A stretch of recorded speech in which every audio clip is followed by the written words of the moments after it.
안녕하세요. 경제 전문 채널 은호레터의 은호입니다. 1월 22일 수요일 전달드릴 뉴스를 간단히 살펴보겠습니다. 화요일 미국 증시는 트럼프 대통령이 취임 후 예상보다 부드러운 관세 정책을 발표한 것에 안도하며 상승세를 보였습니다. 트럼프 행정부는 암호화폐 규제 완화를 목표로 미국 증권거래위원회의 암호화폐 태스크포스를 출범시켰습니다. 마이크로 스트래티지 주주들은 비트코인 구매 자금을 조달하기 위해 클래스 A 보통주 수를 30배 증가시키는 안건을 승인했습니다. 허니웰의 양자 컴퓨팅 자회사 퀀티늄이 뉴멕시코에 새로운 연구개발 센터를 설립한다고 발표했습니다. JP모건이 1분기 실적을 앞둔 퀄컴을 긍정적인 카타리스트 와치로 선정했습니다. 애플에 대해 제프리스와 로프 캐피탈이 각각 언더퍼폼, 홀드로 등급을 하향 조정하여 애플 주가가 하락했습니다. UBS는 엔비디아의 새로운 블랙벨 칩셋 생산과 매출 전망에 대해 긍정적인 의견을 제시했습니다. 넷플릭스가 실적 발표를 했습니다.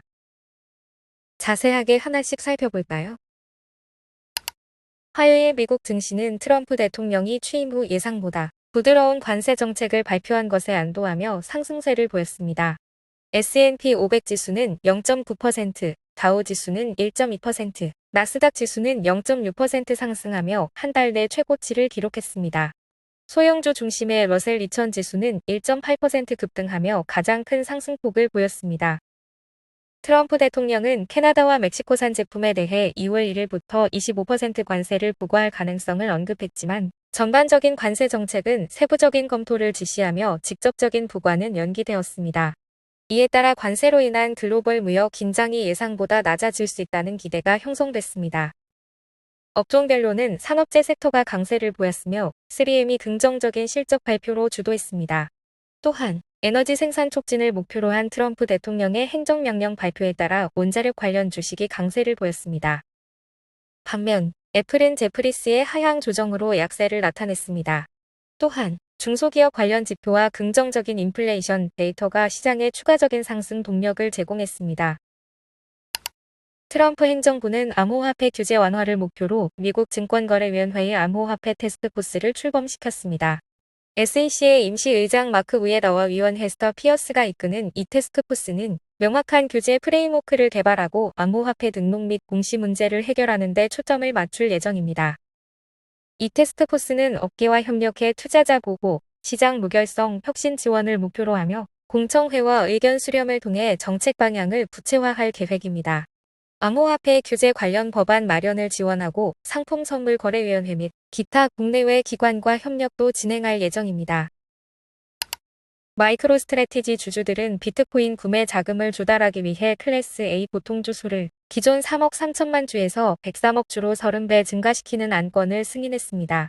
마이클 세일러 회장이 이끄는 회사는 이번 주주 투표를 통해 비트코인 보유량을 늘리기 위한 자금 조달을 계획하고 있으며 승인된 주식 증가는 델러워주 국무장관의 인증서를 제출한 후 효력을 발휘할 예정입니다. 마이크로 스트래티지는 2027년까지 비트코인 구매를 위해 약 420억 달러의 자본을 조달할 계획이며 이번 추가 주식은 사모거래, 시장 내 주식 판매 및 전환사채 정산 등에 사용될 예정입니다.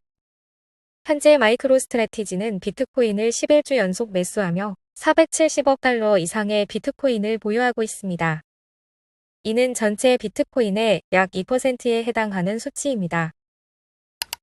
2025년 초부터 양자 컴퓨팅 관련 주식이 강세를 보이는 가운데 허니웰의 양자 컴퓨팅 자회사 퀀티늄이 뉴멕시코에 새로운 연구개발 센터를 설립한다고 발표했습니다.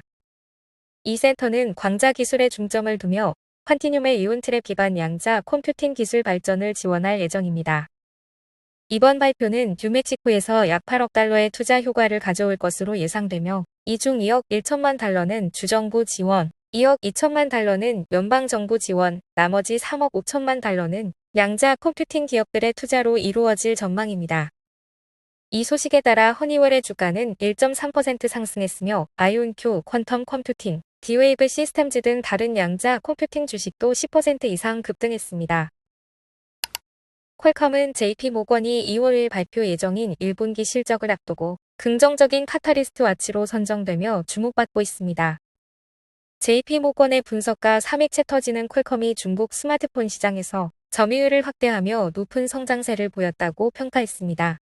또한 정부 보조금 효과로 교체 수요가 지속될 가능성이 있다고 전망했습니다. 분석가들은 퀄컴의 분기 실적이 주당 2.96달러, 매출 108.7억 달러에 이를 것으로 예상하며 현재의 주가 수준 대비 긍정적인 재평가가 이루어질 것으로 보고 있습니다. 제프리스와 루프 캐피탈이 각각 언더퍼폼과 홀드로 등급을 하향 조정했고 이에 따라 애플 주가가 하락했습니다. 제프리스는 아이폰 판매 부진과 소비자 전자제품 시장의 약세, 그리고 아이폰 17과 18의 AI 기술 상용화 지연 가능성을 이유로 가격 목표를 211.84달러에서 200.75달러로 낮췄습니다.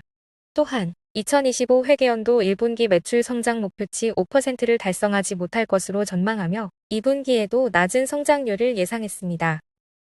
루프 캐피탈도 중국의 새로운 보조금 정책이 아이폰의 판매에 부정적인 영향을 미칠 것으로 보며 목표 주가를 230달러로 조정했습니다. 특히 아이폰 SE4의 수요가 중고 아이폰과 경쟁하며 기대에 미치지 못할 가능성이 높다고 언급했습니다. 중국 시장에서 아이폰 판매가 전년 동기 대비 18.2% 감소하고 화웨이가 시장 점유율 1위를 차지한 점도 영향을 미쳤습니다. UBS는 엔비디아의 새로운 블랙벨 칩셋 생산과 매출 전망에 대해 긍정적인 의견을 제시했습니다. UBS 애널리스트 티모시 아프리는 블랙벨 칩셋과 컴퓨팅 보드의 생산 수율이 크게 개선되었으며 2025년 1월 분기와 4월 분기에서 블랙웰의 비중이 빠르게 증가하고 있다고 언급했습니다. 이와 함께 하드웨어 문제도 해결되었으며 B200과 GB200 프로세서가 파트너들에게 배송되고 있다고 보고되었습니다. 이에 따라 UBS는 1월 분기에 블랙웰 매출을 90억 달러로 전망하며 이는 이전 예상치인 50억 달러에서 상향 조정된 것입니다. UBS는 1월 분기 총 매출 전망을 약 420억 달러로 유지하며 4월 분기도 약 470억 달러로 예상하고 있습니다.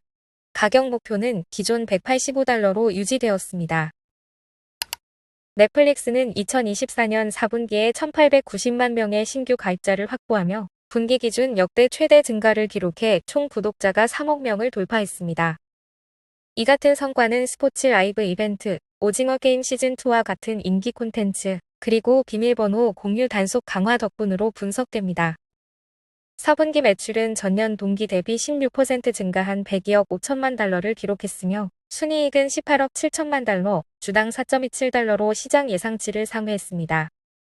넷플릭스는 미국, 캐나다 등 주요 시장에서 구독료를 인상하며 가장 인기 있는 미국 요금제를 월 17.99달러로 설정했습니다.